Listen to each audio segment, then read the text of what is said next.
एक breaking news समोर येते। बीडच्या हातोला इथल्या ओबीसी आंदोलकांना छगन भुजबळांनी फोन केल्याचं कळतंय। तर आपण कोर्टात जाणार आहोत असं फोनवरून छगन भुजबळांनी या ओबीसी आंदोलकांना सांगितलंय।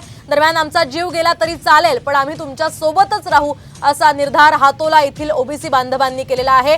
आपण पाहतोय आताची ही महत्त्वाची बातमी। खरं तर ओबीसी आरक्षणाच्या पार्श्वभूमीवर संपूर्ण राज्यामध्ये वातावरण तापलेलं आहे आणि त्यातच छगन भुजबळांनी या ओबीसी आंदोलकांना फोन केल्याचं कळतंय। तुम्हाला आदरणीय भुजबळ साहेब, आपण आदरणीय शेंडगे साहेब, आपण आदरणीय धनंजयजी मुंडे साहेब, आदरणीय पंकजाताई साहेब आणि प्रकाश आंबेडकर आपल्या बरोबर आहेत।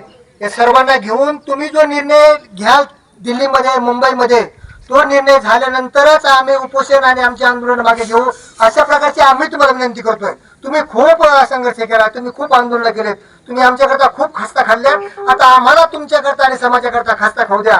आम्ही सर्वजण आता रस्त्यावर आलेलो आहोत। आपण सर्वजण एकत्र, आदरणीय पंकजाताई साहेब, आदरणीय मुंडे साहेब, आदरणीय शेंडगे साहेब, आदरणीय भुजबळ साहेब आणि तुमच्या जोडीला आदरणीय प्रकाश आंबेडकर साहेब यांना घ्या आणि आपण सर्वजण एकत्रित राहा। आम्ही सर्वजण तन मन धनाने तुमच्या बरोबर आहोत। वेळ आली तर जीव सुद्धा देण्यासाठी तुमच्या बरोबर आम्ही आहोत। आपल्या सर्व सूचनांचं